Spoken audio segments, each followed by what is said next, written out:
blog, which is structured around monthly themes. The blog is my colleague Dr. Shaiki Ho's masterpiece, and which has concluded an issue on children and childhood.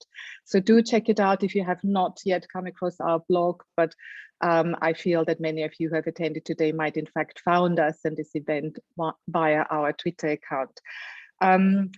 I also like to just briefly say that as a center, we are looking forward to our first center publication coming out next Monday.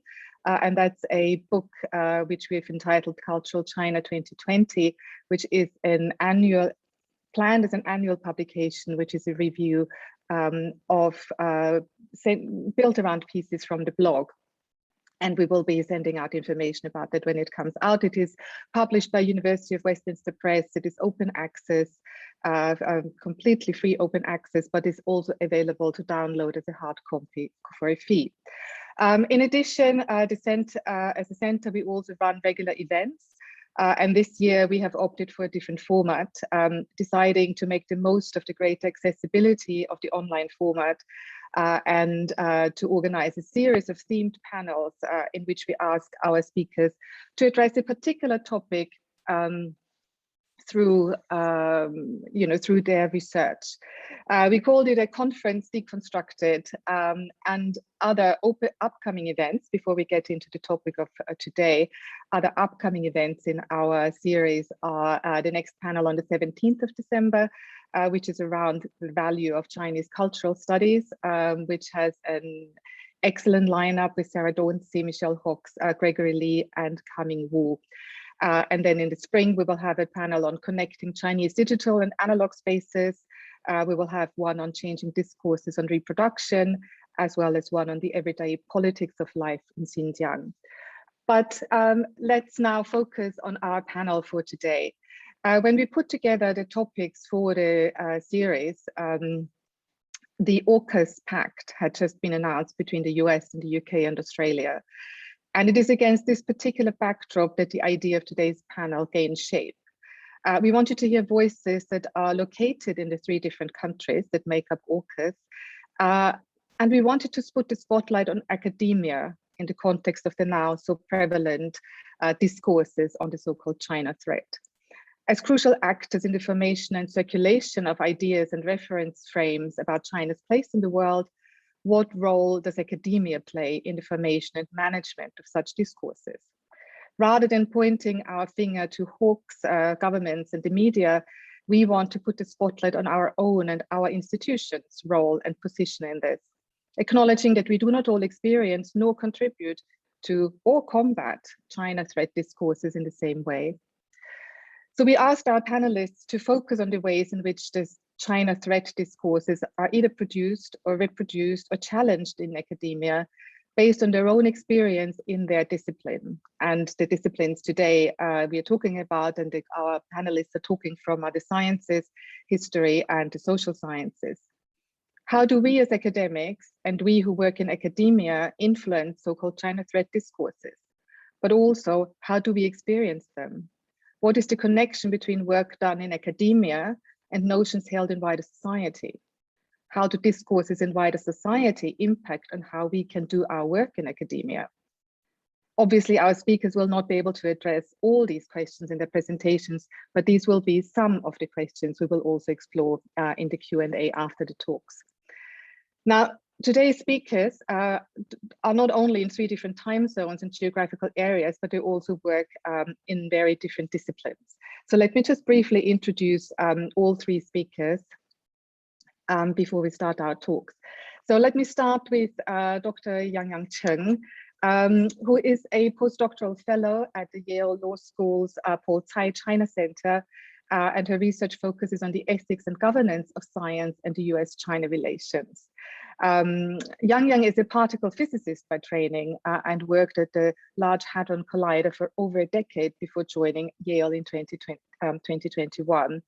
Yang is, of course, also a very prolific essayist and writer, and her pieces have been published in the New York Times, The Guardian, MIT Technology Review, Foreign Policy, and many other publications. Let me then introduce also Dr. Chi Zhang from the University of St. Andrews.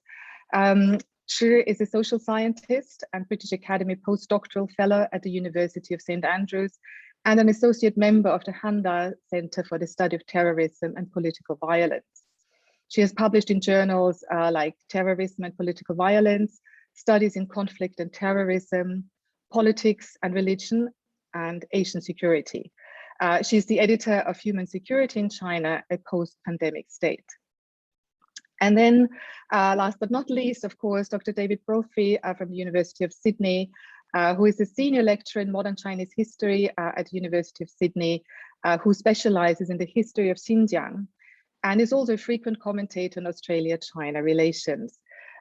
He's the author of Uyghur Nation, Reform and Revolution on the Russia-China Frontier, and a translator of In Remembrance of the Saints, The Rise and Fall of an Inner Asian Sufi Dynasty.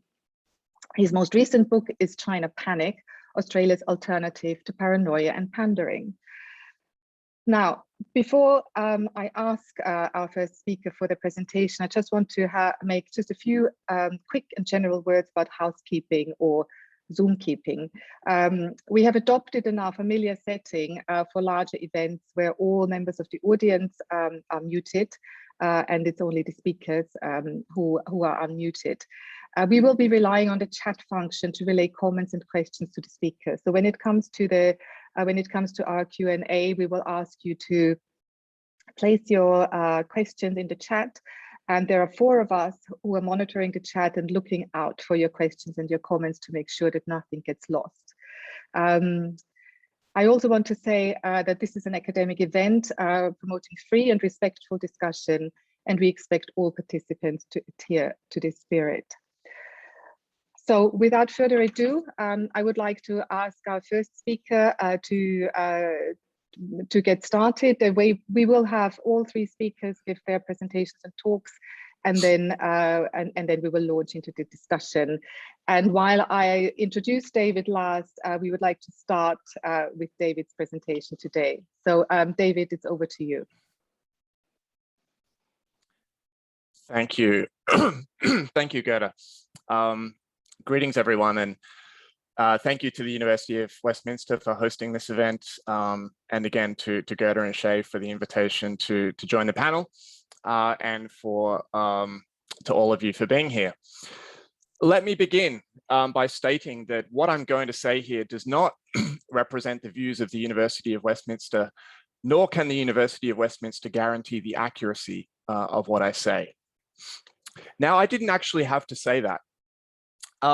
But at a recent conference on Australia-China relations in Adelaide, participants were required to add this disclaimer to their presentations. The conference was also told that it had to disclose to the government its relationship with the publisher Springer International so as to comply with foreign interference guidelines. That's just a small example of a creeping climate of suspicion towards Australian scholarship on China and scholarly collaboration with China, which is one theme of my talk. I want to also touch on how we engage in the politics of China on campus, and then I'll try and conclude with some disciplinary specific thoughts as a historian. Now, of course, Australian universities have deep connections to China.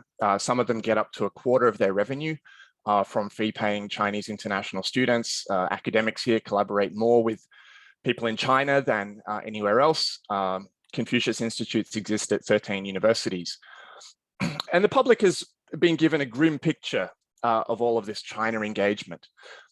Modern battlegrounds of covert influence and interference is how one politician described Australia's universities. A journalist depicted a war being waged by Chinese international students against politically incorrect lecturers. The PRC's strategy in international scientific collaboration has been termed a military academic onslaught. Now, I'm not here to argue that all is healthy within the sector, including in its dealings with China. But this war talk is, I believe, laying the basis for government interventions that present more of a risk to universities' autonomy and independence than anything that China is doing. Openings for undue influence obviously exist at Australian universities. At 0.7% of GDP, public investment in higher education here is well below the OECD average. And this has put universities at risk from private philanthropists and foreign lobbying ventures alike, wheeling all sorts of ideological barrows into the halls of learning. Secure employment is the best guarantee of intellectual freedom, and it's drying up. Around 2/3 of university work now is in the form of casual and fixed term contracts. So while technically still public institutions, universities rely on private revenue streams to survive. And that puts them in a tricky position today because institutional criticism of the direction of China policy can be met with accusations that they have a pecuniary interest in this question. And it's a fact that they do. Having long encouraged universities to find funding elsewhere, politicians now hone in on their ties to China to argue that they've lost their way, which engenders public hostility that blunts criticism of ongoing cuts. In this situation, I like to argue that academics need a perspective that's independent of both the government and the corporate university, one that's able to make necessary criticisms of universities as institutions and international actors without falling into uncritical subservience to the government's policy objectives. The basic tension here is an old one. Universities describe their aspirations in universalist terms. We see ourselves as contributing to international fields. We aim for the widest possible dissemination of our work.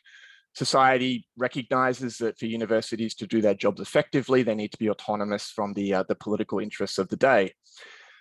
Those ideals run up against competing claims that as recipients of public funding, universities should serve the national interest, something that gets defined elsewhere and justifies the calibration of scholarly activity with imperatives of foreign and defense policy.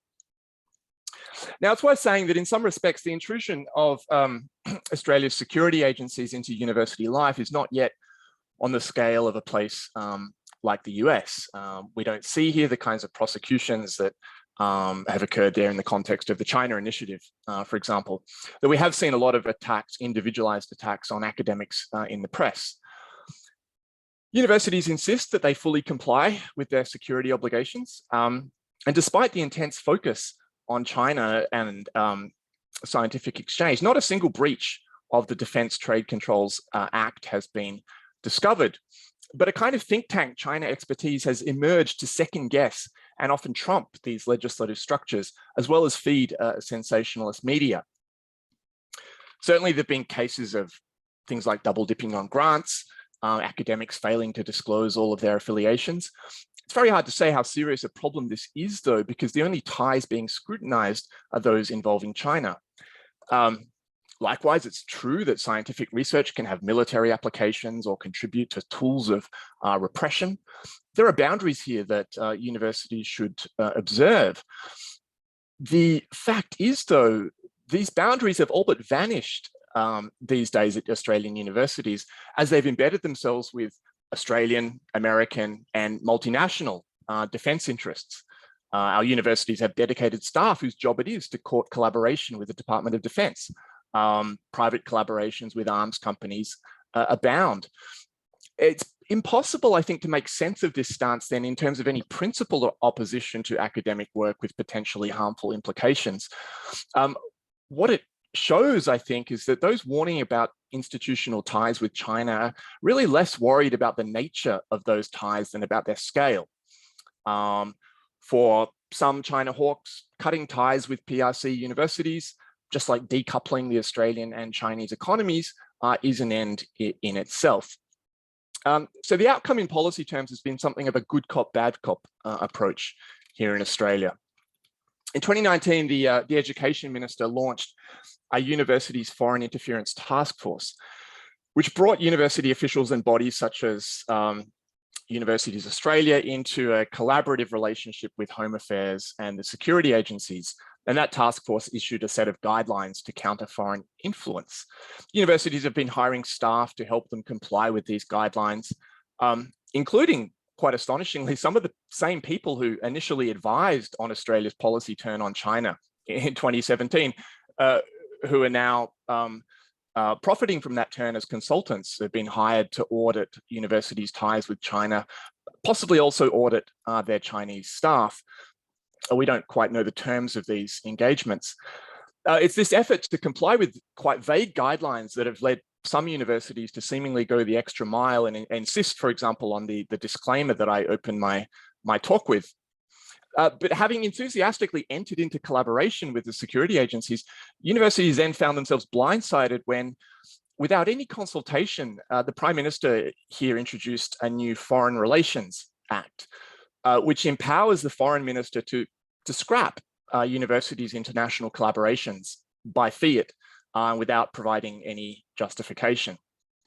Now, the government's yet to pull the trigger on any such collaborations. There's a lot of speculation that they intend to do so in relation to the Confucius Institutes. The effect of this kind of legislation, though, is obviously to create serious deterrence to any new collaborations with the PRC. This kind of deterrence is also occurring via grant approvals. The domestic security agency ASIO has the ability to review and veto grants that have been approved by the Australian Research Council. And it did so in the most recent round in the case of 5 applications with no explanations provided. We have a similar grant system to the UK. So I think you can probably imagine if it becomes established that a grant involving PRC collaborators entails a risk of last-minute cancellation, then I think it's inevitable that universities will move away from supporting such applications. I want to say a few words now about campus politics. Pre-COVID, Australia was home to some 150,000 students who are citizens of the PRC. The neglect of their welfare had been a long-standing issue, and with the onset of COVID, the storm really broke. The Prime Minister bluntly told those in Australia to go home if they were experiencing hardship. There was a survey published in late 2020 that found that more than half of Chinese international students here had experienced some form of abuse or shunning because of their Chinese appearance.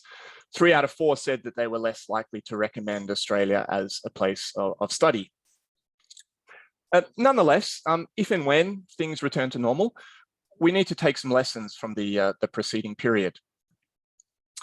Among young PRC citizens living abroad, a newfound confidence to voice opinions can bring sensitive politics into the classroom.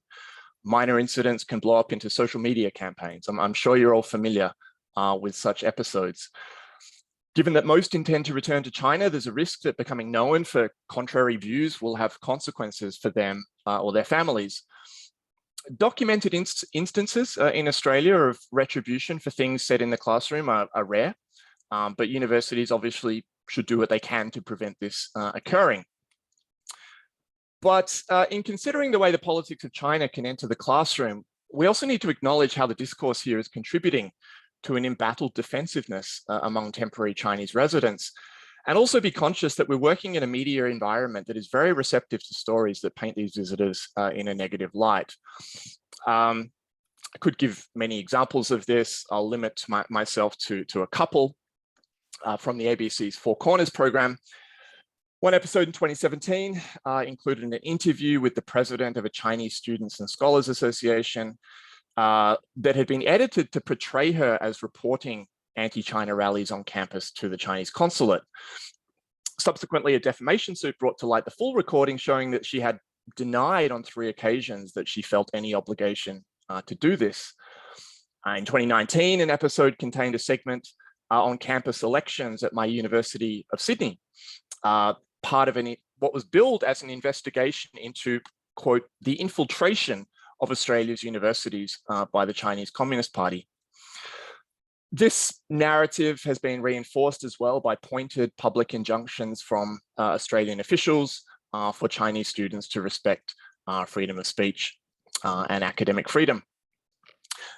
Confronting this climate is, of course, a challenge because campus goings-on are only really newsworthy if there's conflict involved. The public never gets reports of successful discussion of sensitive issues like Hong Kong or Xinjiang, of which there have been many.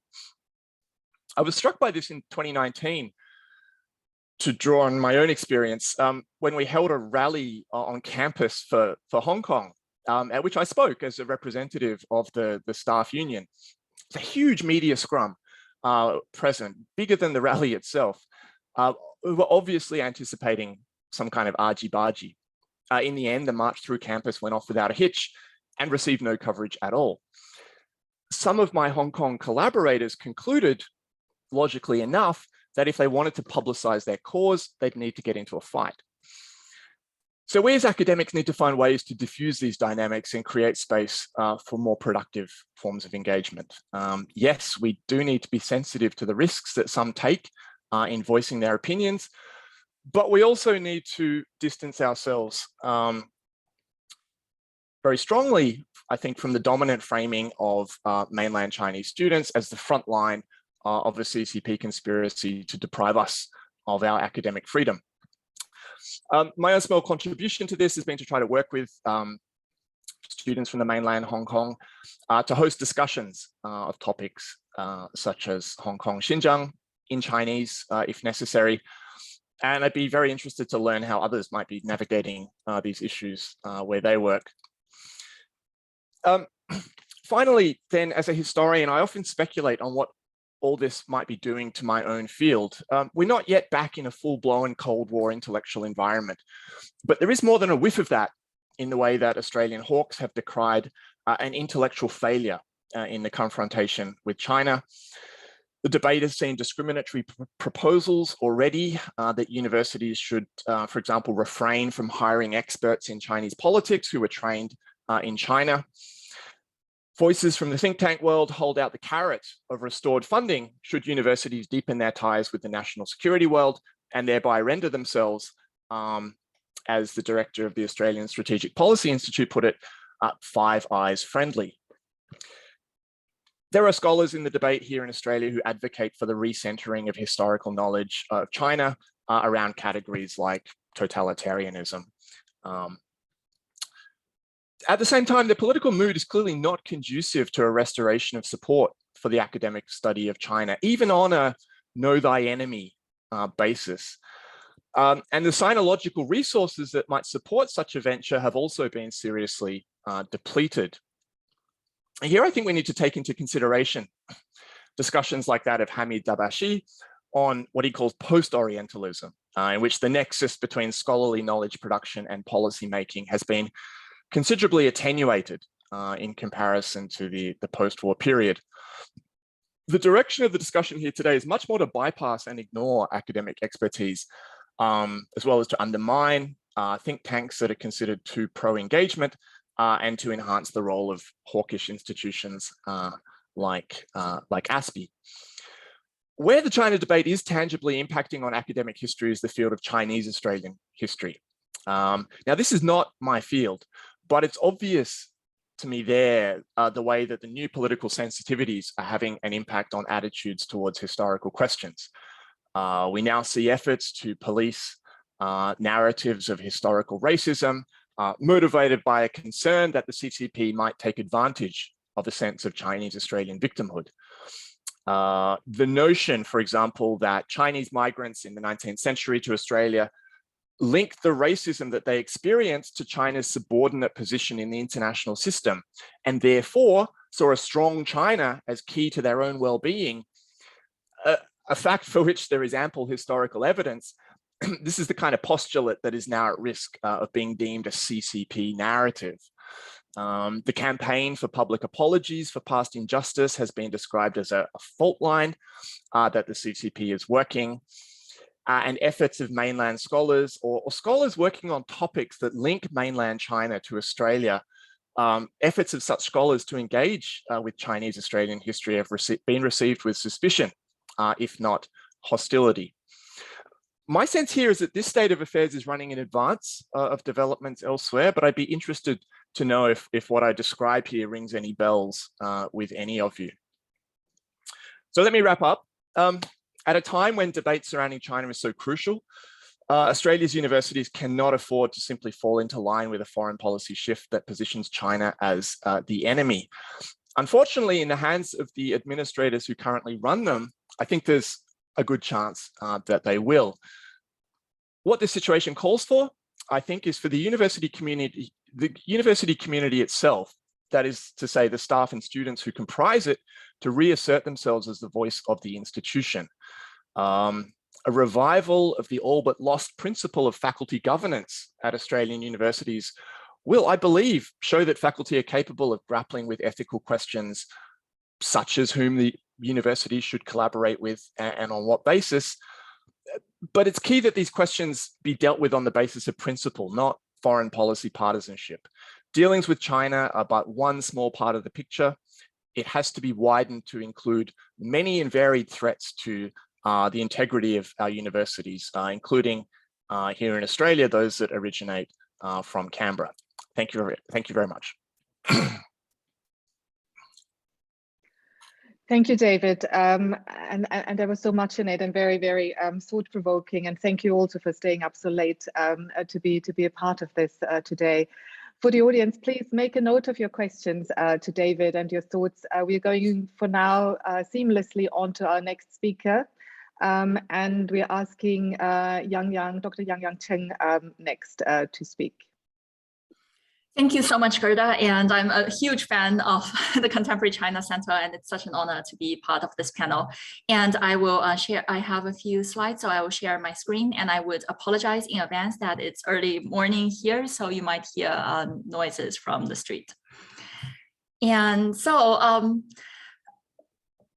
I decided that, I was trained as a particle physicist, and I'll talk mostly about how the perception of the China threat has affected the natural sciences, with an emphasis on the US, but also with examples from Europe as well. I'm really glad that David mentioned examples from Australia, and I thought I would talk about this using the search for the origins of COVID-19 as an example. And I should say that I'm not here to talk about where the virus originated from, since this is an open question that is still part of an academic discussion. However, how science is being done in China and how that is being perceived in the West has played a role in how the search for the COVID-19 origins have played out.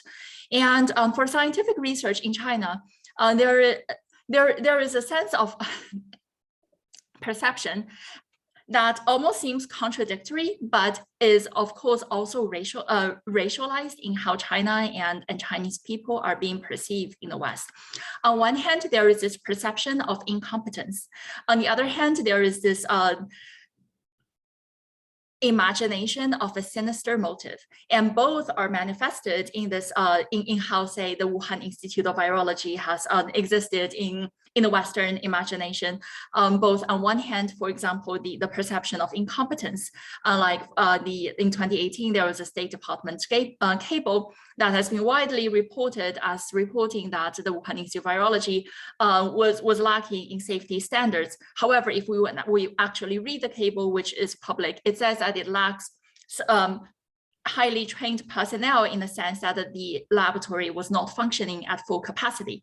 And a lot of that is due to bureaucratic delays inside the Chinese system. On the other hand, it also shows that there is a certain adherence to higher standards, so that they didn't have enough highly trained personnel, so they were letting some of the facilities sitting empty.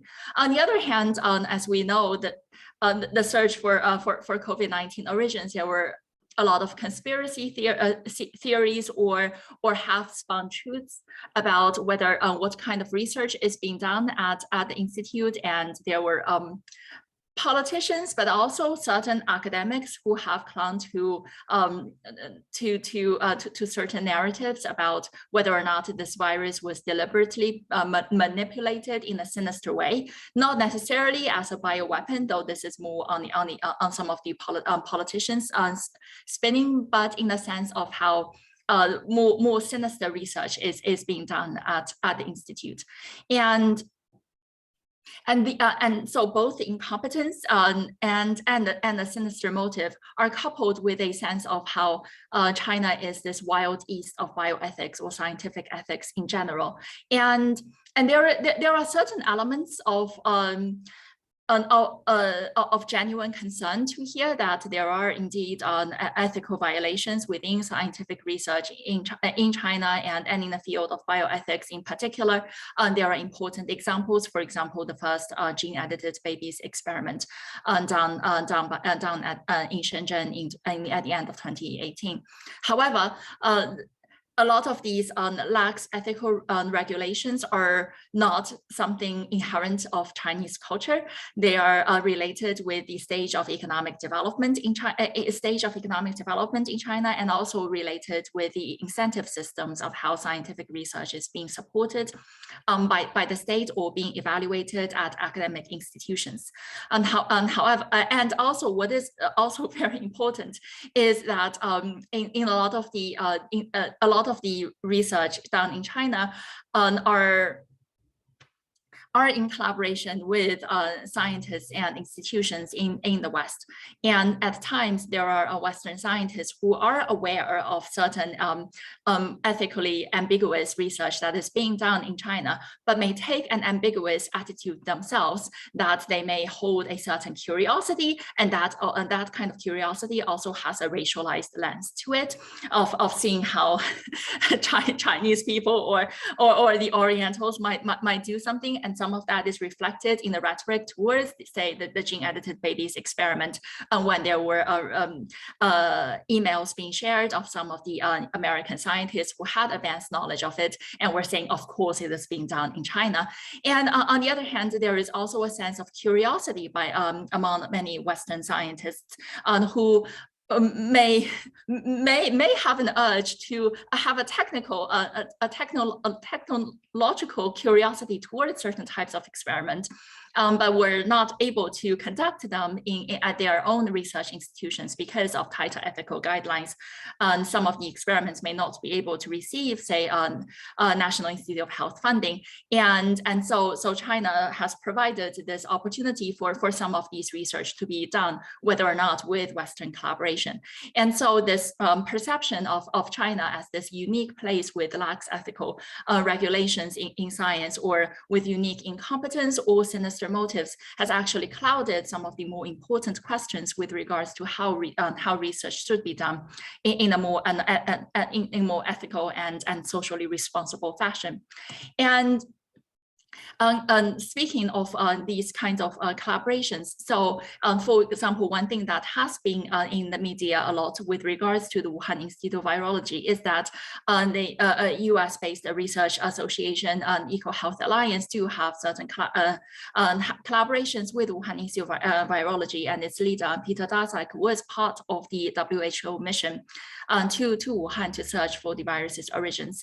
And there are valid questions to be asked about certain conflicts of interest, as well as some of these what types of research were actually being done in this process. However, because of the highly politicized and polarized discourse on this subject, a lot of these actual questions were being clouded by more jingoistic or irresponsible rhetoric. And one thing that is particularly notable is one of the first responses after the EcoHealth Alliance's collaboration with the Wuhan Institute of Virology, and was known at the very start of the pandemic last spring in 2020. One of the first things the National Institute of Health did was to stop the funding towards this collaboration.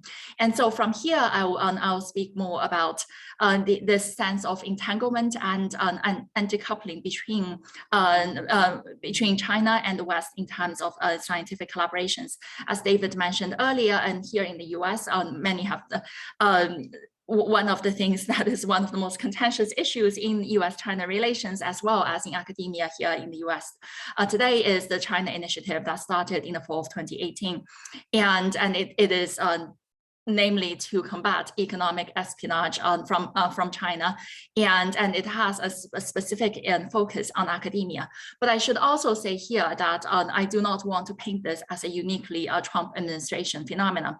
Actually, the scrutiny on scientific collaborations with China and on scrutiny with regards to intellectual property violations have started well before Trump taking office.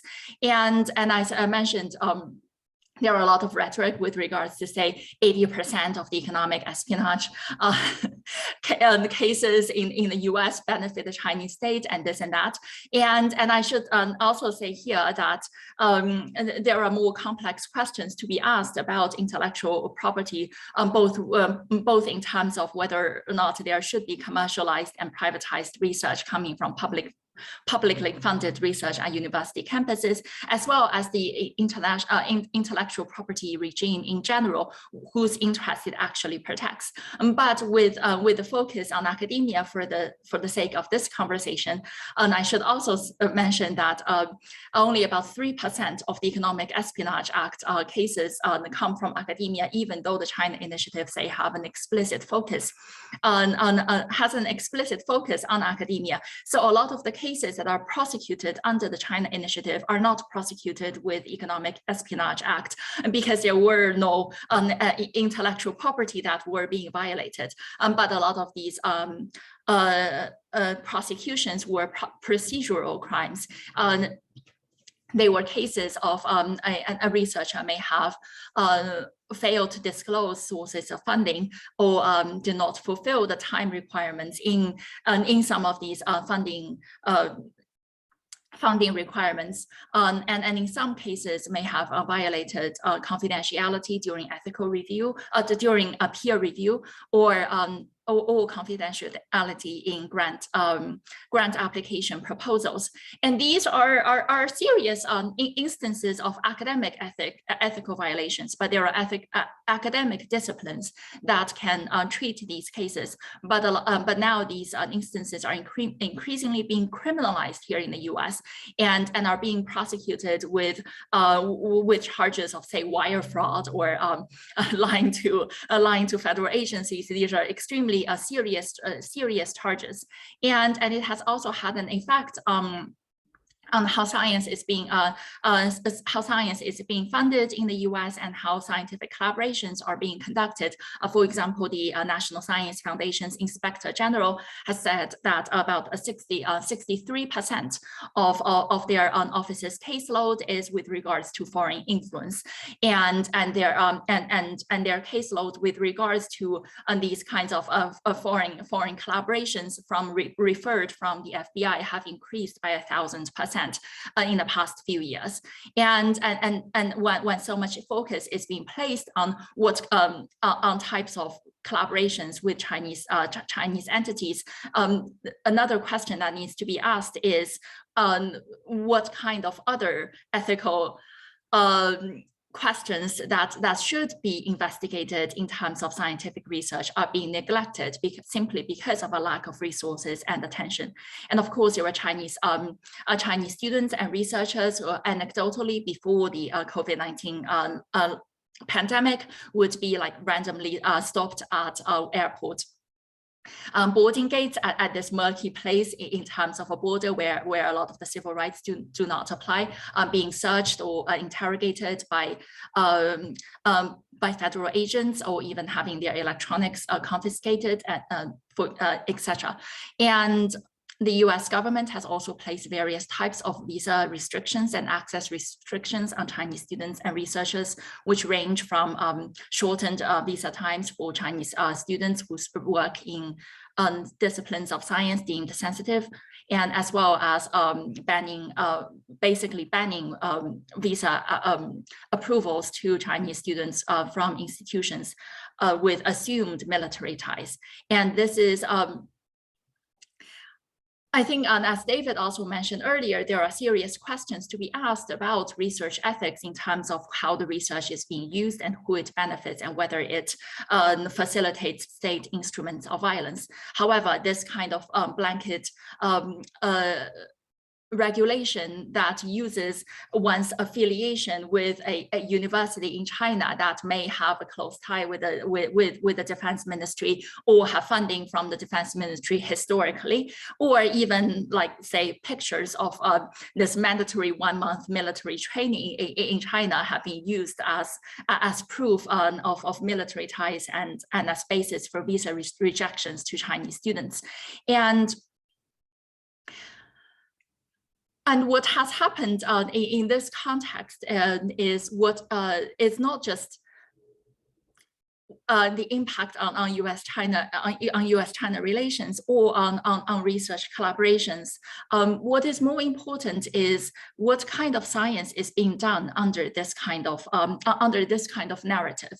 And according to a recent survey by the American Physical Society, about less than 1/4 approved the current U.S. government approach to research security. About 1 in 5 stated that they have withdrew from some form of international collaboration because of this increased scrutiny. About 40% of the international respondents to the survey, and this is a survey of over 3,000 physicists based in the US at different stages of their career. Over 40% of international respondents stated that they have considered leaving the US, and saying that the US is a less welcoming place for these types of scientific research.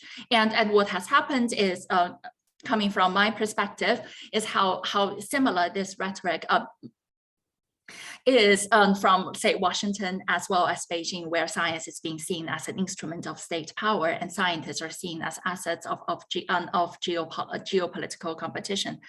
And for example, back in 2018, the US Congress has passed the new Export Control Reform Act. Before, export controls have traditionally been used to curb weapons proliferation or human rights abuses. But now there is a new category, which is to place restrictions on technology transfer as well as foreign investment in the so-called emerging and foundational technology categories. And the categories are defined by the Department of Commerce, and there are 14 areas identified in the so-called emerging and foundational technologies fields. And I think the impact on academia is, on one hand, it would restrict these potential collaborations. On the other hand, for scientists, US scientists based in the US, just out of personal career ambition, there are also this, there would also create this additional incentive to use this national competition rhetoric to gain certain types of funding, and this may further incentivize types of research that serve the state interest, for example, for security purposes or militarized uses, and these expose more serious long-term ethical concerns. And with that, I'll conclude with a quick note on how these ideas of China threat, of espionage, and stealing technology, have bleeds out from the natural sciences to academia in general. For example, David mentioned the Confucius Institutes, where there are legitimate questions about academic freedom, about censorship and self-censorship at these language centers, about yielding part of academic curriculum control to a third party, a state party. However, a lot of these discussions with regards to Confucius Institutes and this wave of closures are largely not because of academic freedom concerns, but the focus has shifted to national security, where these language centers are being seen as places of indoctrination or even espionage. And for Chinese students, as David also mentioned, there are students who may hold nationalistic views and who may or even protest, and this is a protest against Nathan Law's talk at I think this is at Johns Hopkins, and but for organic ideas of nationalism held by Chinese students is different from being an agent of a foreign state. However, in a lot of these discourses, these concepts are being blended together, and whether one is holding pro-government views or is surveilling or monitoring certain types of speech of mostly their Chinese compatriots, and may report back to the Chinese government. This is a form, this may be seen as a form of surveillance. And then that is being blended together with technology transfers and other forms of economic espionage. And all of these rhetoric feeds into a certain sense of racist paranoia. And this is where I would conclude, and coming back to the COVID-19 pandemic, of how a racialized identity is on one hand being seen as a threat, both in a related to a geopolitical sense of how China is being perceived in the Western political, in the public imagination, and then this racialized body being seen as a threat also faces very real threats because and as a result of that. And to conclude, I think in the context of academia, what the COVID-19 pandemic has shown is how these political borders are artificial constructs, and the real question that we need to ask here is who is the we here in academia, and whether or not that should be confined within a very narrow confines of a state, and whether or not that kind of confine is beneficial to how research is being done and what the purpose of the academy is. Thanks very much.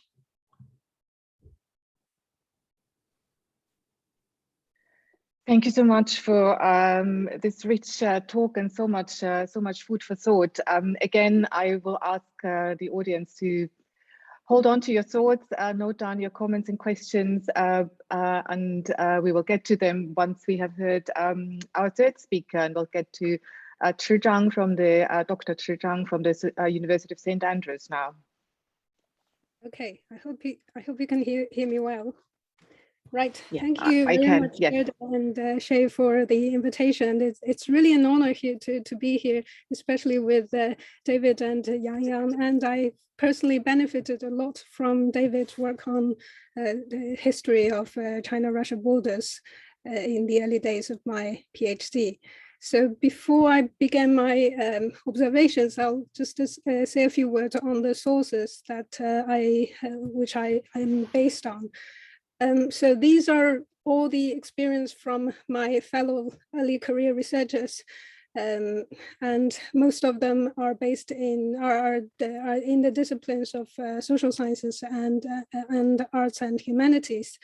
And we are a very good, small group of people, so it's a very limited sample size, and I really love to know whether anything that I say will ring a bell with the audience. So most of us, many of us are ethnically Chinese, and we all received our PhDs in the UK, Germany, and Netherlands, and we do not receive funding from Chinese government, and we have all been trained academically to exercise self-reflections on our own subjectivity. Of course, I can't say that we are all doing that very well, but I'm just saying that this is the overall background that we're making, based on which we're making these observations. So the idea that we have is that a lot of us share the view that the current China threat discourses are increasingly undermining our abilities to do our research, to do our work properly. Again, we are a limited sample size, and I hope some of these cases are quite rare, and I do hope that that this discussion this would be discussed a bit more, and see if that any of that is echoed in other parts of the society. So these observations basically start with a lot of complaints. So a lot of us get questions like, what's your relationship with the party? Do you have families in China? If you do, how can you speak freely? And something like, I caution all writings written by Chinese authors because they're all, they can't hold up their rigor because they have connections in China. So we get these complaints, not a lot, but sometimes, and it's very clear that these complaints, these comments are becoming more frequent. after the outbreak of the COVID-19. So my talk is very narrowly focused. I'm going to focus on the peer review process in the academia, and I'm sure that anyone who have received good academic training will not dismiss any fair criticisms. But what we observe recently is that a lot of the, because of the China Threat Discourses, it has made it less demanding for reviewers to substantiate their criticisms. And as if what they hear on the news every day is the absolute truth, which do not need to be critically reflected. So a lot of the similar kinds of comments which we receive by peer reviewer often starts with something like, this paper reads like it's written from a Chinese perspective, it resembles Chinese propaganda, and it is apologetic or defensive, and it's rehabilitating Beijing's position. Of course, these statements would be no problem if they are substantiated with evidence. But when they are not substantiated, these are, from our perspective, these are just attacking the Chineseness of the writers rather than the substance or the argument of the paper. So this is where we believe that it's increasingly become an issue, and it's undermining our ability to do our works properly. One of the examples that my friend has experienced is that a few years ago, I think it's 5 years from now, he published a paper on a journal which is about, I'm not going to say the topic of that journal because it is very controversial. So after the publish of that paper, several years later, one of the authors, one of the criticizers brutally attacked the author for not being critical enough because of something that happened 2 or 3 years later. And also, not only that, the criticizer also demanded the editor of the journal to respond and explain why they decided that this is an acceptable paper. So obviously, recently, there have been a lot of topics surrounding China studies or Chinese politics that usually Chinese authors would try to avoid. But recently, it seems no longer enough not only to acknowledge the problems, for example, such as human rights violations, but it seems that if we don't spend one third or half of the paper on condemning these human rights violations, then we're not good academics. So this is something that I think we need to reflect upon, because it is not only the research should go beyond media, should be going beyond what the media cares about, and obviously things like human rights violations should be discussed widely. But there are things that are equally important in research that should deserve some academics' attention and should not be dismissed, and just because the commentator don't see enough criticism in the paper about things that they care about. Of course, there are problems with the academia in China as well. I'm not saying that this is something that only occurs in the English-speaking academia. Obviously, knowledge production in China has always been heavily influenced by the state, and the state does play a very important role in guiding research through funding and censorship. And I have to say that this is particularly obvious in the field of social sciences and arts and humanities. However, I think it would be naive to assume that either of the two sides, the Chinese academia and the English-speaking academia, that either of the two sides is completely innocent of the propagandist attempts. And it is a cycle of retaliation. If we always focus on who started it and not focusing on solutions, then we're not making any progress, I think. So this is our understanding of the environment right now. The China Threat Discourses have made the academic environment less tolerant to different opinions. And even engagement has become a dirty word. And I am sure David and Yang have already spoken a lot about those, so I will not repeat what they have said. And maybe echoing the discourse of the so-called the new Cold War, the academic environment is becoming increasingly unhealthily black and white. So the moment we decide to side with any of the two sides, we lose the opportunity to engage with the other side. But it is sometimes very difficult for us now, because even if we're not trying to choose sides, we're easily result in the situation where we are being treated as enemies by both sides. So it's a very complicated dilemma in which we have to be careful not labeling us.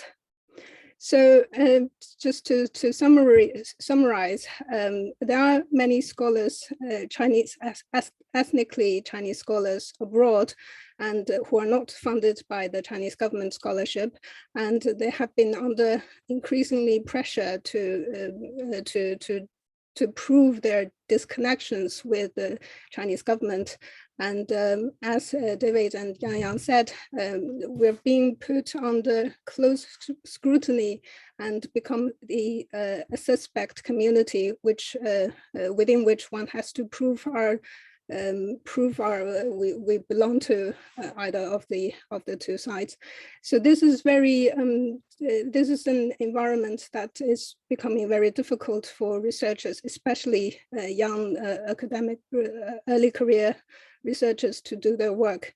And at the end, I'll just end with a comment. So as scholars, I believe that it's still very important for us not to try to label ourselves, and only in this way can we serve as academics to engage with both sides. So with that, I'll hand over back to Gerda. Thank you. Thank you so much, Zhidong, and of course to all three of our speakers. It's been really rich and so many different points, and I feel slightly anxious trying to do all of you justice with a summary. Perhaps I can just start and remind everybody that we will, of course, be having a discussion and questions, but that we will be fielding your questions via the chat function. So if you please put your questions, and you can start typing your questions in the chat now. There's 4 of us who keep an eye on it, and we'll make sure that your question is heard, and we will then articulate them and perhaps pick up 1 or 2 at the same time to put to the speakers. But if I can sort of attempt at not so much as a summary perhaps, but just to pick out some of the themes that came out of all 3 talks. You know, we were obviously thinking about, and you're invited to talk about the relationship between academia and wider society in relation to these China threat discourses that we are experiencing and hearing, but clearly, and in particular in relation to Zhidong's talk, experiencing in very different ways. But it seems to me that there are some distinct actors that we are talking about, and it really came to the forefront in all three presentations. And I think it's sort of wider society, which is obviously a very woolly and vague term, has somehow receded actually into the background, and the main actors that are in the forefront are governments, national governments, and then of course there are various institutions within affiliated to government, the media of course, but then crucially also the universities, and universities as very distinct entities now. And I think that is true for Australia, the UK, and for the US in very similar measure, insofar as we are on the one hand have these expectations still of being universal and independent, and some notions of public funding there are still in there, while at the same time, of course, needing to generate income in all sorts of different ways that we are encouraged to do, and that is both through student recruitment and in the specific context of China, of course, that is through student recruitment and that's hugely significant for all the three countries that are represented here today through the speakers, but also through collaborations and through research collaborations, etc. So we have these institutions, and then somehow there is us as academics. And I think we sometimes also like to think that we are somewhat distinct or separate from the corporate university, that we are all very keen and free to and keen to criticize and point out its shortcomings. At the same time, though, I think what Chu's presentation told us, and sort of put a little bit of a mirror also up, is that in what way are we as academics, in all our famed and alleged criticality, immune to the impact and the influence that the discourses have on us, how we conduct peer review, for example, which is of course one of our key activities as academics as well. So there are the themes of the financial links. So money spoke quite loudly. What are the financial links? What are the financial? How were we as academics encouraged and have been encouraged to seek links that bring financial gain to the institution? So funding is a very key, and how in turn are these now affected by these funding streams, and what gets funding and who decides what gets funding is really a central theme, I think, that has run across the presentations. But also absolutely central to me, and what I heard, is collaboration, and the way in which our ability to collaborate is really starting to be affected. And also this sort of, in what way we are also pawns in this. On the one hand, we've been pushed to collaborate. We're constantly told, not that we don't want to collaborate, but certainly being collaborative, and collaborative research proposals being the ones that are much more likely to gain funding, for example, is certainly a message that we get in the UK very strongly. Yet at the same time, we're now being told who we can possibly collaborate with. I think there is also, turning in terms of just themes that things that I've heard, is tensions between not just the institution and how we as academics relate to the institution, and in what way are we part of the institution and not necessarily immune from some of these discourses, but also then a tension between academics and administrators, and what decisions are being taken at an administrative level. In what way are those who hold expertise on China, for example, actually consulted, and in what way are certain things fact-checked, for lack of a better word, when administrators are taking decisions, and the voice of staff and students. Where's the voice of staff and students in all it? I think David, speaking as a historian, made some really interesting points about the ways in which the questions that we are asking as researchers, so quite apart from the funding, but also the questions that we are asked, that we can ask as researchers, and the things that we can research, are starting to be limited, and or perhaps sort of directed into a certain way, and away from other areas. And I think that's obviously Yang has also mentioned this. And I think to some degree, Zhang's talk has then sort of further added an element to that says it's not just the questions not what gets funded, the questions that we can ask, but also the findings that we have. In what way are the findings that we have being questioned, and a certain amount of findings, a certain type of finding being more, being more welcome than others.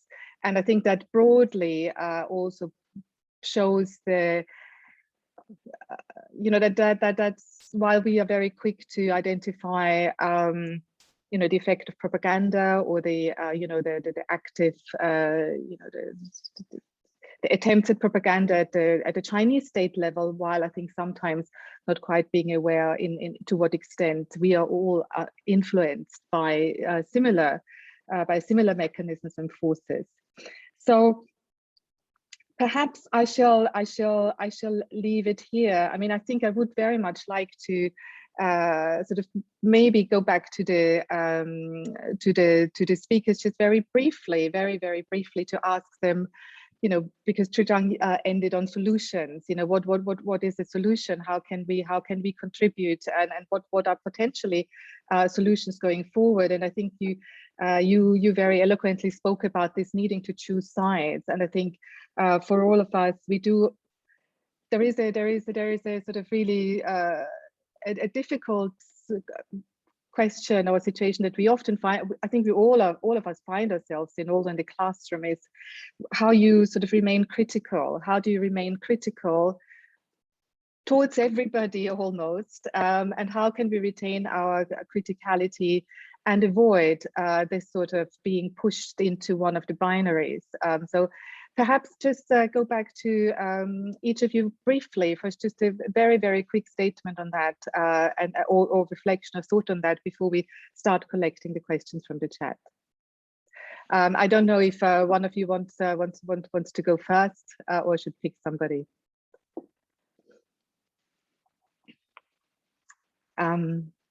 Well, I'll go to Zhang. You've unmuted yourself, so there's no, you have not. So there you go. Do you want to go first? Yeah. Could you say again your question, please? Is it it's more this question of how do we remain critical without being forced into taking a position on this sort of what is really a binary now? How do we remain? But it's also a case of remaining critical to all, you know, to all the actors and all the positions, including China and certain discourses that come from China, of course. Yeah, sure. Thank you so much for the summary and also for the question. It's a really good question and a big one. I think my understanding would be my own solution. I can't speak for everyone else, but my own solution is to, after my own training in the UK academia, I think my own solution for myself would be try to triangulate sources as much as we can, and I think being critical, trying to be critical about our own work is something that we have been and should be constantly practicing. And I think, but obviously, how not to be pushed into one of the two binaries is more relevant in recent times, especially in the bigger COVID context.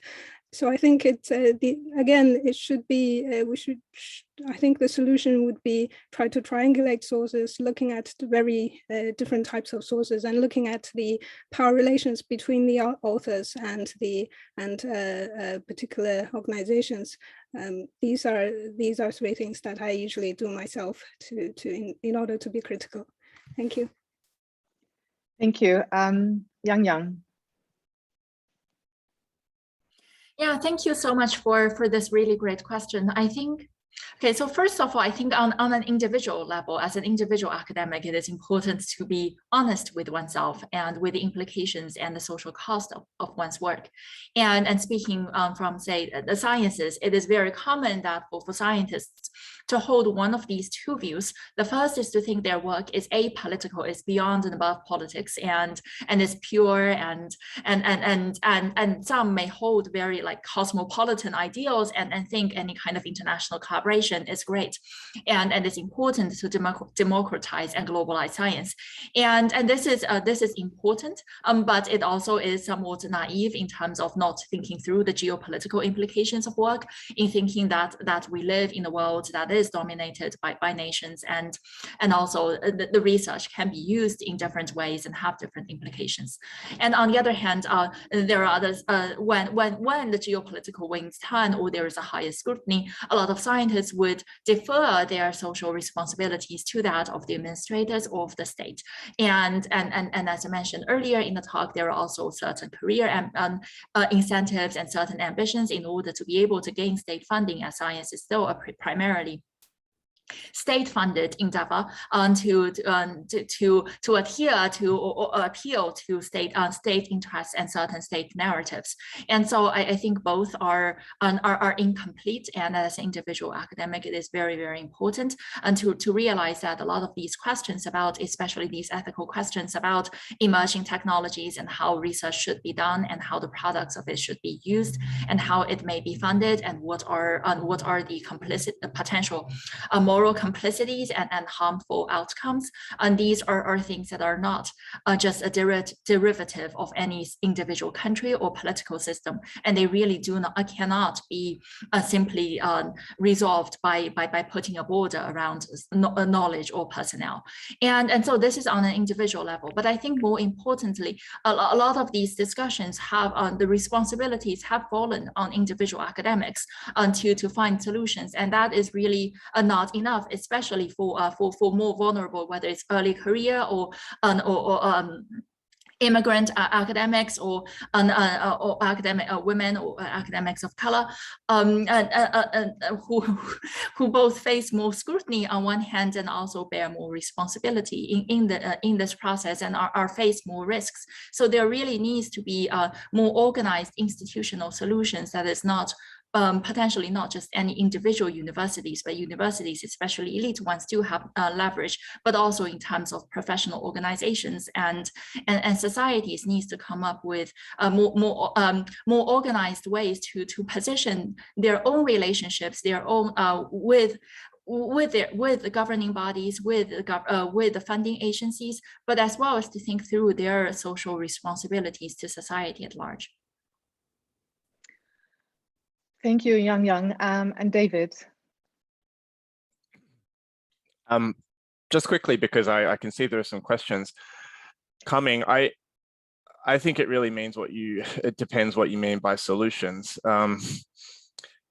Look, I mean, before we're academics, we're all citizens of particular countries situated in particular ways. And, you know, we have to interpret the responsibilities that come with that in particular ways. You know, for me, that means doing what I can to try to combat the politics on my side that I see contributing to an unproductive and dangerous state of rivalry. And I don't think that risks getting caught in any particular binary.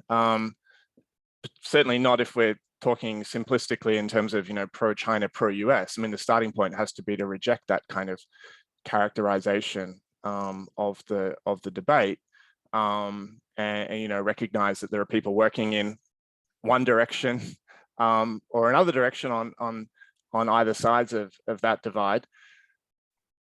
We have to be a bit humble, I think. You know, better academic research is not going to save us in this situation. It might help, but there are very intelligent people on all sides of this debate, and I certainly wasn't intending to sort of hold up academia as the alternative to the, you know, corrupt university administrations. And I strongly sympathize with the kind of experiences that Zhang Che and our colleagues have been experiencing. But you know, one of the things I was trying to get across in my talk is the way I see these things is connected to the decline of the public university as a whole. And if we're going to do something about that, we're going to have to find ways of organizing and collaborating and building solidarities between staff and students. And you know, the student body obviously includes a large Chinese background population. And these questions, you know, can arise sort of in a sort of I see potential here for, you know, ways in which, you know, for example, standing up for you know, solid, safe employment for academics who are able to actually speak their minds, you know, alongside clawing back more of the ability for staff and students to have a say in university governance, reminding people that the criticisms that they have of the lack of transparency and the get-rich-quick schemes that lead to ethically dubious decisions that they see as universities, the alternative to that is not to hand power to government bureaucrats. The alternative to that is to re-empower the academic community to make these decisions. I think I'll probably leave it at that, and we'll continue the discussion. It's a very good point to leave it, or to carry on actually and go straight into the first question that we have in the chat, because the first question is from Andrew Chubb, who specifically wanted to know more about this point that you raised, David, of the need for faculty involvement in university governance, and asked what would you or any of the other two speakers suggest as the most effective mechanisms or structures for that. So it's a great principle. I think we would all agree with that. What, in more concrete terms, what would be effective mechanisms or structures? It's a question for all three panelists, but it's in direct response to something that you've said, David.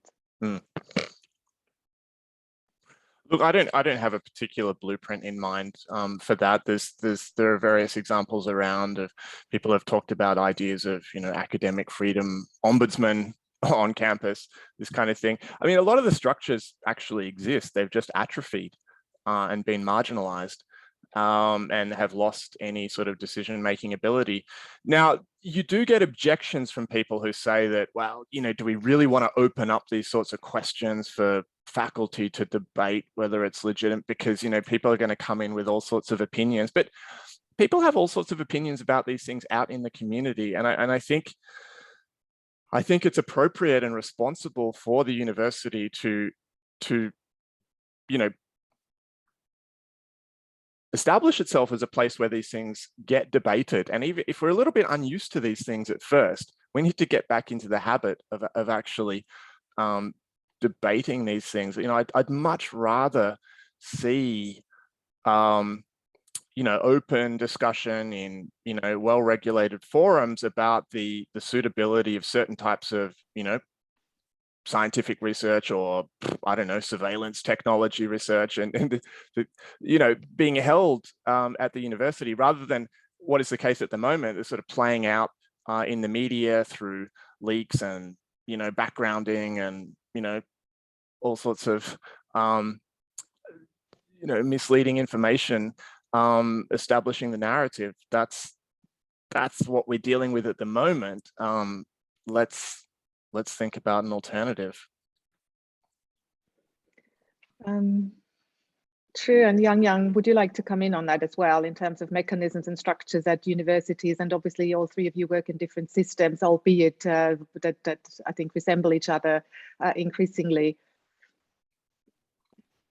Yeah, I can comment quickly that I think, and I'll speak more on in terms of the sciences, that I think that there are two layers of this. The first is in terms of what is the primary interest, and I think this is where there are a lot of conflicted elements that, as mentioned earlier, that a lot of these universities in earlier years have really encouraged these different types of collaborations with Chinese entities, and also encouraged their individual faculty members to potentially participate in some of these Chinese government-sponsored talent recruitment programs, and may have not done the types of due diligence in terms of understanding what are the potential conflicts of interest, what are some of the transparency issues, and what are the potential ethical violations,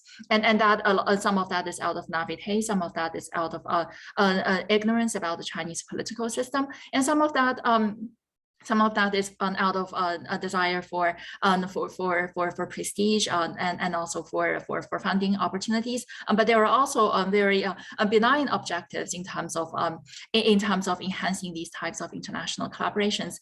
And this plays out both at the individual at the faculty level and at the administrative level.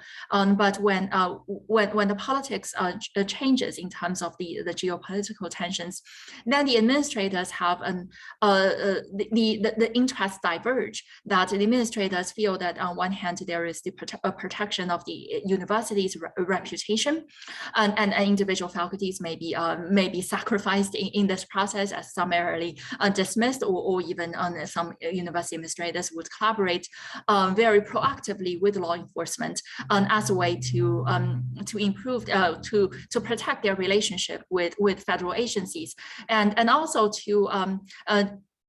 to protect potential future funding for the universities. And so there is a conflict of interest, a conflicting interest here. And I don't necessarily think that faculty governance by itself would immediately resolve that, which comes to my second point, is in terms of power, that I think a lot of times a university, and what we have seen in terms of how different universities here in the US, or even at the same university with different administrators, may have responded rather differently with regards to the pressure and scrutiny of, say, the China Initiative prosecutions and investigations. And so individual administrators and individual universities have power, have leverage, and have a choice in terms of whom how they want to respond to this, and there are ways to protect their campus community members on one hand. On the other hand, also improve the research security and transparency on the other. And I think the more important part here is what kind of power that is being yielded to the state, or even like the carceral state, and what are the powers that should be retained by academia in terms of self-governance and self-regulations, in terms of these ethical concerns or transparency concerns, and all different types of collaborations and engagement. Thank you, Yang. True. Would you like to just briefly also respond to that? And then we have several more questions. Yeah, sure. Yeah, just very briefly, I agree with everything that Yang and David already said, and just reaffirming the point that the structure and mechanisms are already there. For example, in the UK universities, we have this the mechanism to ensure equality, diversity, and inclusions. But the problem is, how serious do we get when it comes down to practical, specific tasks? So that's just my very brief comments. Thank you. Thank you, and it's an important comment. And I think for the UK context, certainly, equality, diversity, and inclusion is of the moment in terms of how universities are putting that all on their institutional flags, as it were. But when it then actually comes to acting and putting in place policies, I think there's a fairly big lag between these two things. I want to come in the chat. I want to come to Rebecca's question here, because it links directly to what we've just talking about.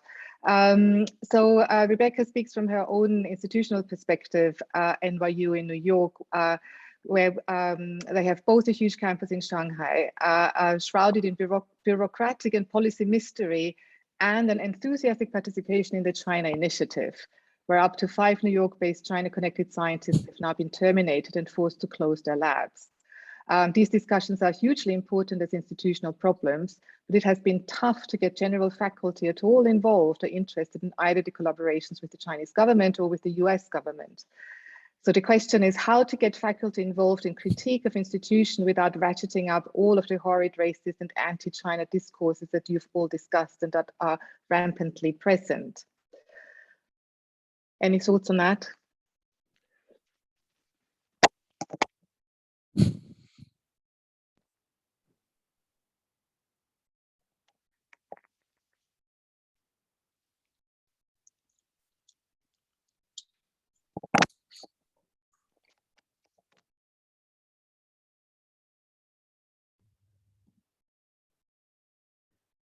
Who would like to go first? Sorry, I had to change my my headphones. We're running out of batteries. I think there might have been a lag with the sound.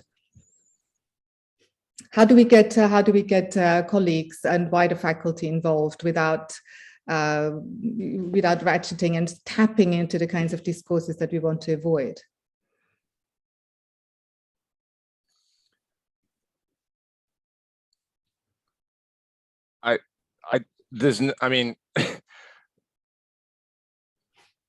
I sympathize with the difficulty, obviously, of drawing colleagues into political discussions on campus. You're in a very interesting position there, obviously, copying it from both sides, I suppose. I mean, I think that the only way really to try to prevent, offering a platform to xenophobes is to be as explicit as we can be about our view of the whole picture that we're dealing with here. I mean, it's sort of, it's not enough these days just to hone in on particular China-related issues without, I think, being very explicit about our stance on the wider picture. And obviously, you're someone who's in an ideal position to do that. And I think, having some sort of institutional foundation as well that adopts that principle is important too. But how to draw colleagues in? I mean, I would be looking around for, successful models of campus-centered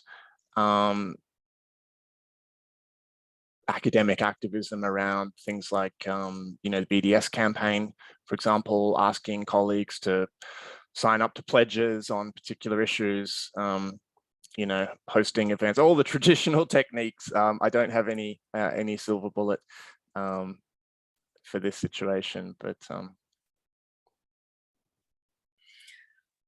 yeah, no, I will comment quickly that first I think this how to get faculty or campus community involved in political issues that is not restricted to China or or geopolitical tensions. That is in general a very difficult question. And for example, we saw in early 2017, shortly after Trump's election, there was this March for Science that was like the first time scientists mobilized globally. But that aim was rather constrained, and as one scholar put it, it was not necessarily scientists were becoming engaged in politics, but scientists were trying to be protected from protecting their source of funding, in particular from the consequences of politics. So it was a really, really narrowly focused form of political engagement. And I think this is partly like a recurring theme here, is I think for faculty to become more involved with political issues, there are deeper structural issues of how research is being funded, and in terms of job security and in terms of tenure protection for tenure track faculty, but also different types of job security for non-tenured and non-tenure track faculty, and these types of protection are extremely important for any individuals to be able to become more politically engaged. And the second part, in terms of China in particular, I think there is also this element here that, for example, in the sciences, there are for individual faculty members who may have engagement with Chinese colleagues or Chinese institutions, and if they had a particularly bad experience, and these things do happen, that there are Chinese colleagues who may take a shortcut, and this is not a cultural problem of Chinese society or Chinese people. This is because of the particular incentive systems of how science is being funded and evaluated within the Chinese within China. And if an individual had one bad experience, and if there is a dominant media and public and political discourse, and that is about how China as this nefarious entity that is like cheating and stealing its way to global dominance, then that individual experience affirms this dominant narrative, and then it becomes rather difficult to change one's opinion of this. So I think it is also really important to for individual institutions. There is also the importance to educate the campus community and to have diverse voices and diverse narratives to enrich this discourse. I would like to hear Chi bring Chi into the discussion, and I'd like to direct the next question to you, if that's okay. Just picking from the chat from Harriet, and staying on campus and staying on the situations that we encounter on campus, specifically in the classroom. So Harriet asks a question about, in the context of a number of reports about conflicts between mainland Chinese and Hong Kong groups, about issues. Various issues about which people have very passionate views. So what is your view about how we can approach this in our role as teachers? Because the classroom can become an actual site of very real conflict. And so how do we approach that as a teacher? How do we negotiate that situation when it occurs? I like this question very much. I actually got a similar question in one of my job interviews before. So I think the point here is that actually we are quite protected as university teachers, because in the classroom there is some ground rules that all should be observing. So I think the key here is that in the universities should in theory, should be an open place for all kinds of argument, as long as those arguments are substantiated. So my approach in this is that I also used to have students in my class who have very strong opinion about what they believe, not only on Hong Kong and China-related issues, but also Japanese students who have strong opinion about the Sino-Japanese relations. So my approach would be to encourage them to talk about their argument as long as they can substantiate it with evidence. So all about academic training is how much they can prove their point, basically, rather than just randomly throwing at each other their opinions, unsubstantiated opinions, and especially when those opinions gets to a point where it becomes too emotional or too conflictual, then there is a point where the teacher has to intervene and reminds them of the importance of academic and sometimes academic discussions requires the participants to be seemingly cold-blooded. You have to distance yourself to some degree to the topic that you're discussing, in order to be able to self-critical of yourself, but also in order to persuade the other side that what you are arguing is evidence-based. So that's my answer. Thank you. Thank you. And yes, of course, the classroom is a very important place of where we as academics, well, an important aspect of our work. And I suppose we haven't, some of you have touched on that in your talks before, but that is, of course, where we often find ourselves also in that situation where we need to, negotiate a potentially very tricky situation. I wonder, we can, if we're looking at the next questions here, that the ones that link best. Yes, we have Christelle's question. And what she says is about staying critical and picking up on that point of remaining critical. One argument that I often hear when I mention the limits of our academic systems, especially the marketization of university and the implication for academic freedom, is that at least Western countries are democracies and you have freedom of expression, whereas China is authoritarian. But I'm wondering, Christelle is wondering, is this argument enough in itself? There's growing pressure on academic freedom in Western countries too. So is being democracy enough to ensure academic freedom? So quite a fundamental question here.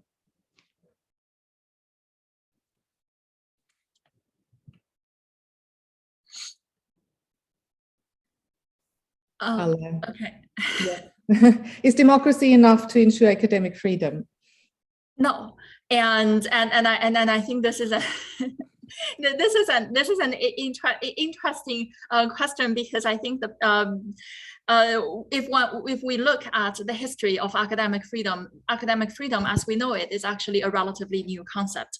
That universities, at first they were in the Western university, whether in Europe or in colonial America, they were religious institutions, and academic freedom as we know it really is started at the end of the 19th century or the beginning of the 20th century, and a lot of these discussions were similar to what they are today with regards to how wealthy donors are trying to pressure universities to fire faculty whose research criticize their business methods, and that was how the American Association for University Professors was born.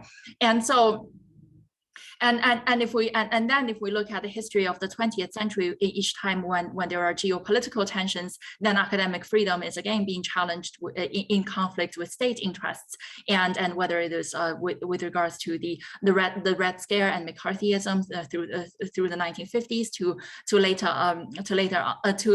on there at different points of during the Cold War and then after 9/11, and there are also discussions with regards to say if related to sciences, how classified research may or may not be done on campuses. On one hand, it is a classified research. It raises very serious concerns with regards to ethics and academic freedom. On the other hand, classified research often also bring lucrative government contracts. So I think so this is an elaborative way to say that being a democracy is certainly not enough to ensure an academic freedom. As we are seeing now, there are dozens of state legislatures here in the US trying to ban different types of books and curriculum discussing like critical race theory as this boogeyman to ban all kinds of honest discussions of a country's history with regards to racism, colonialism, and other types of discrimination. But more broadly, I think here the question is more about why is it important to say that the political system, of course there is no false equivalency between the authoritarian political system in China and the system here in the US or in Australia or in the UK, but that is beside the point. It's not as if there is more academic freedom here in the US so compared with China, and I think that is a fair assessment, but that is beside the point when the focus is on what are the actual threats facing academic freedom here in the US or in liberal democracies in the West, regardless of what is the situation in China, while still remaining alert and cognizant of that. Thank you. What about David Chi? Is democracy enough? Is a democratic system enough to ensure academic freedom?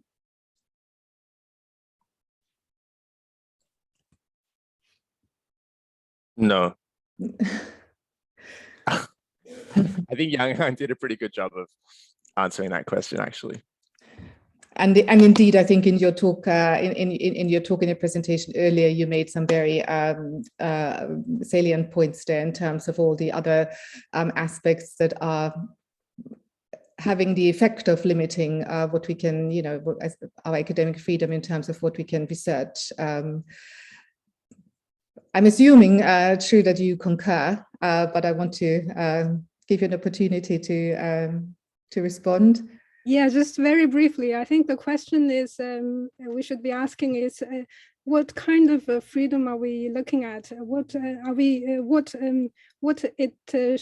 academics should be free from? Is it from wealthy donors, or is it from political influence of another country, or is it from any kind of cultural baggages that scholars themselves may bring? So this is the question. I don't have an answer, but I think it's helpful to ask questions in this way as well. Thank you. Indeed, it's a really interesting recasting of the question. I think we tend to understand academic freedom to do something in a sort of more in this sort of more proactive way, rather than a freedom from and being free of certain constraints. There is earlier in the chat, Kingsley mentioned these points around engagement and decoupling that were made before, and asked, how do you think we can speak up in favor of critical engagement with China while effectively navigating this very divisive us and them, or the new Cold War discourse that is all around us? I didn't come to that question earlier because I felt that some of what David, you said earlier answered that. And I think sort of this, the notion that really we should not engage with the binary in the first place, that what we do, we should be questioning that kind of position that there is a binary. And that really is, I think that is one way of, that I thought was an answer actually to that particular question regarding the binary. We have, let me just, Gilbert is asking a really interesting question, and that question is around the opportunity for coalitions. Is there an opportunity here for coalitions with other groups that experience subjugation by the so-called foreigner discourse more widely?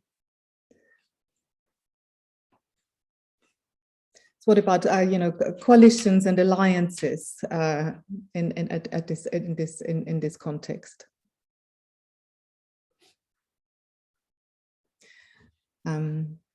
Sure. I don't know whether you have thoughts on that.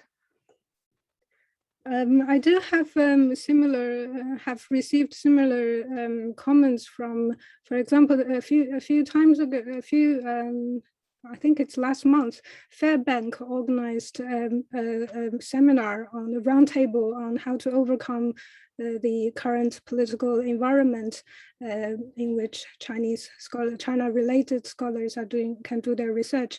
And as well, also there have been a conference in Canada looking at this similar questions. So I think it's there are people who are arguing about the similar things around the world, but I didn't see that we're forming a coalition yet, but I think this is something that might be coming later in the future.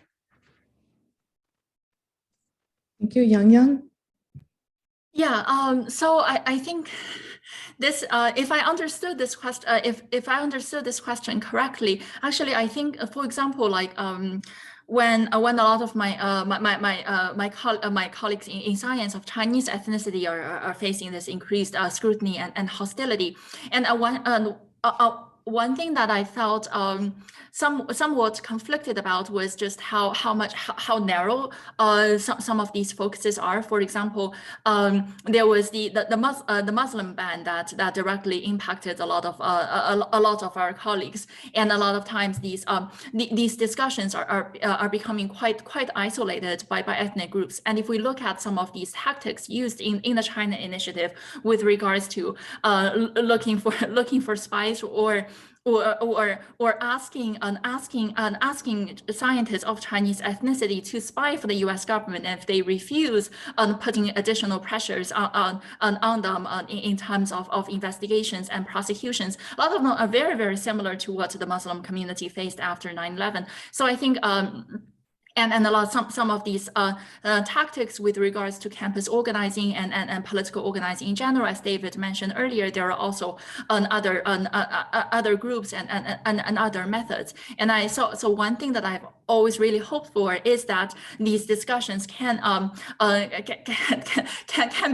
be broadened. There can be broader coalitions being formed rather than very narrowly focused, as if Chinese scientists of Chinese ethnicity are being uniquely persecuted, rather than seeing these different strands that are actually interlinked with a lot of other issues as well.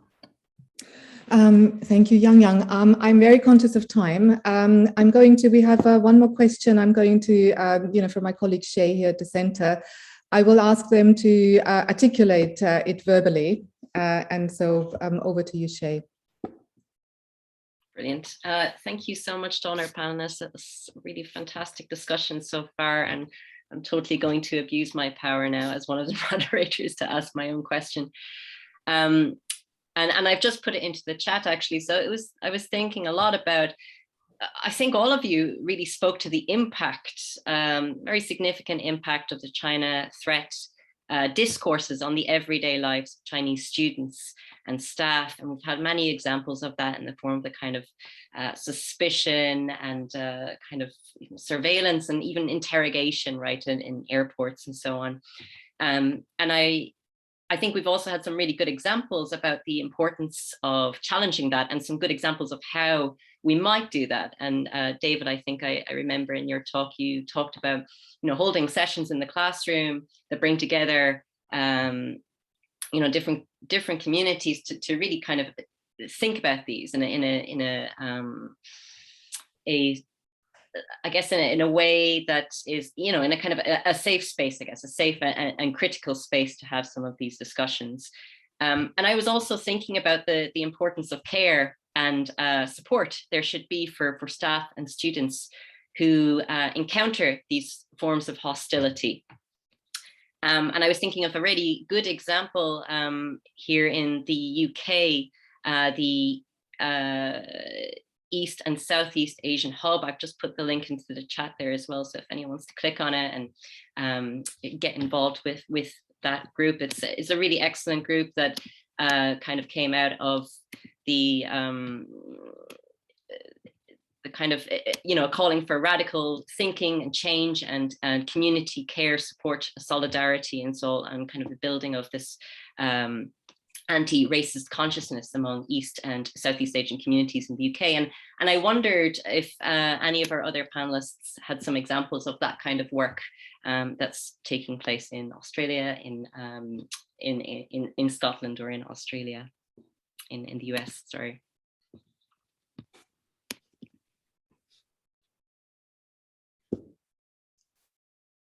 Whoever wants to go first, just shoot. Any examples in your areas, in your geographical areas, in your countries close to you of a similar type of support network or work?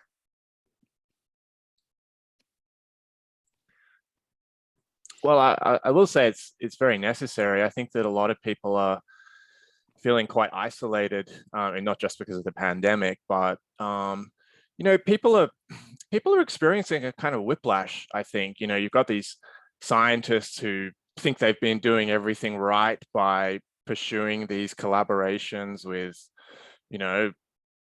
top researchers in China or whatever, and up until a few years ago, this was what the entirety of the university's messaging was about. And then in such a short space of time, things have turned so quickly, and then they find their face and name splashed across the newspaper or something. And that's an incredibly traumatizing experience for people, and people are looking for ways to form community and find support around this. I get the occasional email from someone who's never been involved in campus politics, probably not a union member, but has seen someone finally saying something, and they want to make contact. And I mean, I think communities are forming to some extent in particular fields around these issues, and people are trying to find ways to collectively push back on this front. I think it's really important as well that well, it's not my role here to talk about, what people of Asian background should be doing. There is a lot of kind of autonomous organizing taking place, and anti-racist campaigning work that should be going on. But I think it is very important for those of us who are not of Asian background to be speaking up, not just about university-related issues, but all sorts of issues to do with Australia-China, US-China relations, so that criticism of these policies cannot be, depicted as something emanating solely from the, community of Chinese Australians or community of American Australians, because that just puts them in a even more dangerous position. So, these are difficult spaces to step into, but I think if we don't, then the climate is just going to get worse. So again, I think we should be building up our campus unions, our student unions, and encouraging those bodies to be political voices for the people that they represent. This is a form of, a new form of racism. I very much agree with what Yang just said earlier about the Muslim community. I see so much of the discourse and the way that a particular community becomes a suspect community is so reminiscent of what's happened over the last 20 years to Muslim Australians, and we don't want to see that happen again. Chudang, you specifically spoke of early career researchers at your presentation, and obviously they are also the most, some of the most precarious and sort of precariously employed and maybe vulnerable within the academic context and their careers and work. So, is there something? Are there support groups? Is there a possibility for that? Support groups that perhaps also span, ethnic boundaries across lots of different, across institutions, across just that address this and provide support for for these difficulties. I think there are a lot of early career researcher groups that are being formed, especially one of them is British Academy Early Career Researcher Network. But also I think conferences like this and the network that is established from these conferences are very important for raising awareness of questions like this.